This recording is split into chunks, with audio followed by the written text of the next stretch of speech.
Halo Sobat Daya, ketemu lagi di modul pelatihan online daya.id. Sobat Daya tahu nggak sih kalau Gen Z sudah mulai memasuki dunia kerja loh.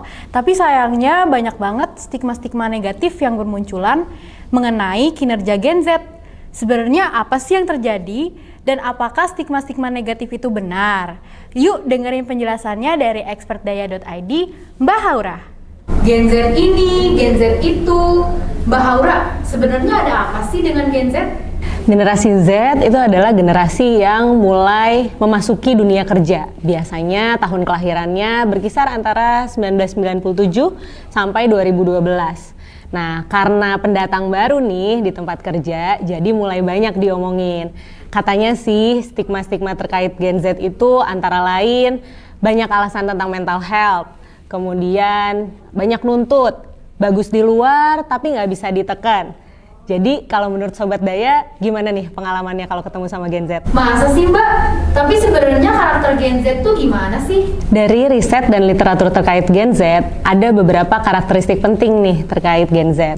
Yang pertama, Gen Z itu sebenarnya generasi yang pintar dan kreatif. Kenapa? Karena mereka itu akrab sekali dengan teknologi, sehingga mereka terbuka terhadap berbagai informasi dari beragam sumber. Jadi mereka punya banyak inspirasi. Kedua, Gen Z itu lebih peka terhadap isu-isu sosial dan tren yang ada di masyarakat, sehingga mereka adalah generasi yang up to date, terbuka terhadap keberagaman, dan memiliki toleransi yang tinggi. Yang ketiga, Gen Z sangat memprioritaskan pengembangan dirinya. Dan sebagian besar mereka adalah seorang multitasker yang bisa bekerja banyak hal dalam satu waktu. Sehingga Gen Z itu menyukai kebebasan berekspresi dan fleksibilitas dalam bekerja. Bagus dong Mbak, kalau gitu masalahnya di mana? Nah, fakta di lapangan sebenarnya yang jadi masalah ini adalah perbedaan antar generasi yang belum cukup baik memahami satu dengan yang lainnya antara Gen X, Y, dan juga Gen Z. Gen Z itu terlahir kan dengan kemajuan teknologi yang sangat pesat, berbeda dengan generasi-generasi di atasnya yang mungkin tergolong digital imigran. Sehingga ada perbedaan proses kerja, cara kerja, dan juga cara berpikir, di mana Gen Z ini tergolong cenderung lebih instan, yang bisa saja berbeda dengan generasi lainnya. Meskipun demikian, sebenarnya karakteristik Gen Z ini sangat bagus sih untuk kemajuan perusahaan dan organisasi. Lalu, apa sih yang bisa dilakukan supaya muncul kolaborasi yang baik antara Gen Z dan generasi lain? Karena Gen Z menyukai fleksibilitas, maka memang dibutuhkan wadah, waktu, tempat kerja, dan cara kerja yang lebih fleksibel nih.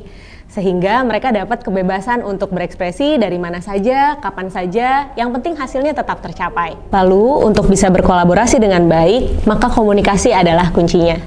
Gen Z itu senang memiliki tim yang suportif dan pemimpin yang lebih menjadi mentor dibandingkan bos yang otoriter. Nah, sebagai pemimpin nih, penting untuk kita bisa memberikan wadah yang sehat, yang terbuka untuk Gen Z, sehingga mereka berani berpendapat dan mereka menghargai kita sebagai pemimpin yang siap mendengarkan ide-ide mereka. Selain itu, karena Gen Z peduli terhadap isu sosial dan lingkungan, maka penting untuk memberikan mereka kesempatan untuk melakukan perubahan dan membuat dampak positif di tempat kerjanya. Oke, berarti stigma Gen Z itu generasi strawberry alias bagus luarnya aja belum tentu bener dong Mbak. Stigma itu kan biasanya muncul dari pengalaman sebagian orang.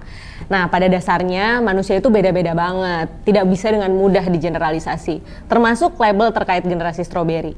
Jadi menurut saya terkait stigma tersebut, Gen Z di sini jadi harus termotivasi nih untuk membuktikan bahwa label itu tidak benar. Karena pada dasarnya saya juga sering sekali menemui Gen Z yang luar biasa sih hebatnya. Tidak hanya bagus di luar, tapi di dalamnya juga tangguh. Nah, setiap generasi itu kan memang lahir dari masanya masing-masing ya. Yang paling penting adalah setiap kita harus mau saling menyesuaikan diri dan terus mengikuti perkembangan zaman. Nah, gimana nih Sobat Daya? Pada relate nggak sih dengan perbedaan antar generasi di tempat kerja masing-masing? Yang penting, apapun generasi kita harus selalu mengedepankan kepentingan bersama dibandingkan kepentingan pribadi ya. Kalau Sobat Daya masih punya pertanyaan lain seputar isu kesehatan mental ataupun masalah di tempat kerja, jangan lupa bisa gunakan fitur Tanya Ahli di daya.id dan cari namaku di sana, Salid Sahaura.